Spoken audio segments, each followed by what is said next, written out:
Hey, nerdy sports fan. It's week 14 in the NFL, and you know what that means. It's week 1 of the fantasy football playoffs. Now, I don't have a dog in this fight. I have 2 fantasy football leagues running this year. I'm in first place in one, second place in the other, so I have a bye week in both. However, I still have a great deal of advice for you guys. So, first of all, you're making heavy roster moves the next few weeks. Everything is for win now mode. You have 3 weeks to go. Okay? Just 3. So matchups are big. If you have an average player with fantastic matchups, that trumps a great player with terrible matchups only in these weeks. Okay?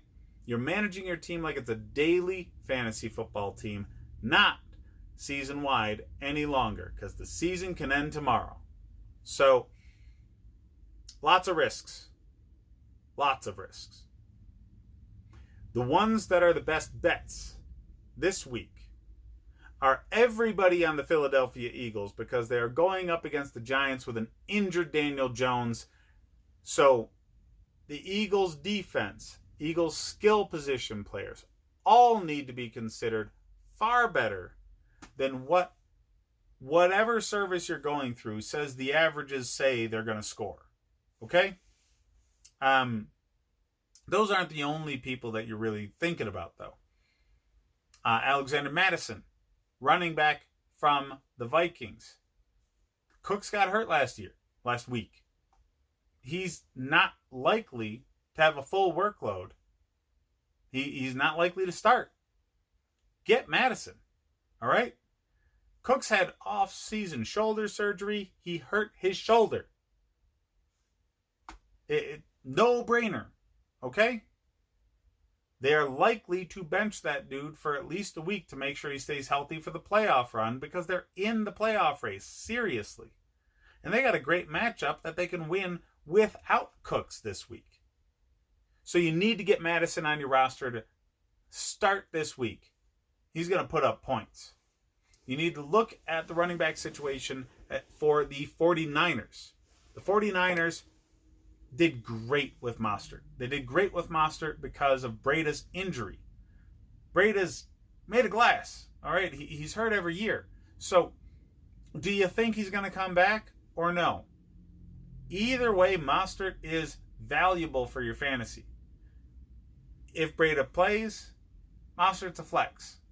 If Breida doesn't play, Mostert he's definitely a running back too. He's got a real high ceiling because they run the ball a lot in San Francisco. You also have to pay attention to the Tennessee Titans passing game. Again, it's matchups we're worried about. So I understand Tannehill's not a sexy name. Humphreys, not a sexy name. A.J. Brown, not a sexy name. I get it, okay? But in a 3-week bubble, players like that can put up more points than a Drew Brees, a Tom Brady, a Phillip Rivers. The name recognition guys that go into fantasy football rotations all the time, even though they're not putting up points. You need to put Tannehill in front of somebody like Brees this week, strictly because of matchups. So, keep an eye on the Seattle running game situation. Penny's been getting more use. He's a flex play kind of player, but it's more for Chris Carson. It's more to see, is Carson going to get downgraded to a flex play sort of position in these last few weeks with Penny coming on strong? You're going to look at receivers, rookie receivers, that normally wouldn't start at the beginning of the season, because now it's late in the season. They've seen some things. They have a better understanding of their own offenses. So, DK Metcalf. Yeah, DK Metcalf is a serious option now, whereas he was just name recognition because of the draft early in the season. Deebo Samuel, serious option right now. In fact, that guy's probably a start for the remainder of the season because, well, the 49ers are good. And without Emmanuel Sanders, Deebo Samuel has emerged as a solid number one target. And he's putting up some fantasy points. Devontae Parker, if he hasn't already been snapped up, because a lot of people caught on to him, but the past few weeks he's been putting numbers up in chunks because of his association with Ryan Fitzpatrick. By the way, speaking of Fitzpatrick, he's a better start than people like Drew Brees is this week too. Think about those things in matchup play. He is high risk, high reward. So if your team doesn't seem to match up to the other team well, are they risky plays? Absolutely. But can that risk pay off? Absolutely. I have won fantasy leagues with last second roster additions that ended up being top 3 round draft picks the very next season. Somebody goes down with an injury, you pick up the backup. Raheem Mostert. Seriously. Matchups. Picking up a receiver that only 12% of the league even owns. Because you know the matchup he's going up against. Those are the kind of plays you're making in the playoffs. I've made those kind of plays that have won me championships in the past. David Johnson Jr., I picked up late season, won me the championship. Now, top rounds draft pick every year. But he wasn't then. Nobody knew who the heck he was when he was just a backup for Chris Johnson. So, speaking of injuries, is Jonathan Williams still viable? No. Is Scarborough still viable? Probably not. But both of them are still maybes. Especially Jonathan Williams. What's going on in Pittsburgh? James Washington, is he a legitimate receiving option? Is he just a flash in the pan?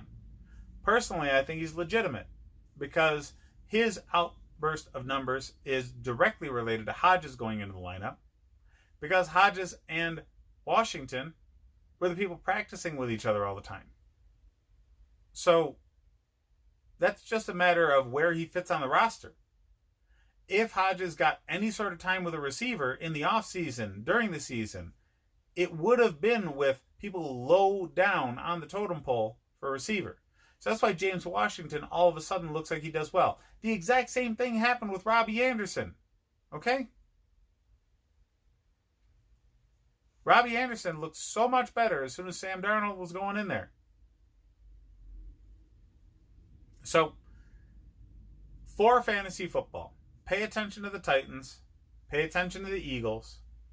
They're in prime position to do damage in the garbage time of the season. And they're both in playoff contention. They're going to be going hard. They're going to be taking risks. And adding players from those passing games is definitely high risk, high reward. But it's the kind of move that gets you advanced to the next week in the playoffs. Again, you are not thinking long term anymore.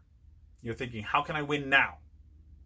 So you're going to be dropping players and benching players that have bigger names that just might disappoint because of the matchup, in favor of players that nobody ever heard of, and a lot of people are probably going to laugh at you over, but will likely score more points. Pay attention to daily fantasy football dollar values, but more so pay attention to matchups. What's the worst run defense? Who's going up against that run defense? I don't care what his name is. What's the worst pass defense? What receivers are lining up against that pass defense? I don't care what their names are. By the way, it's the Colts going up against Tampa. If you can name a Colts wide receiver that's not T.Y. Hilton, good luck. But those guys are probably going to put up numbers because they're going up against the worst pass defense in the league. Look at matchups before you make your roster moves. Don't be afraid to drop big name guys. Take a lot of risks. This is the season to do it. You got 3 weeks left. Go for broke. Get your payout. For me, it's been a Christmas fund because I can actually depend on winning. For you, it should be. The people that are willing to take the risks late in the season usually win.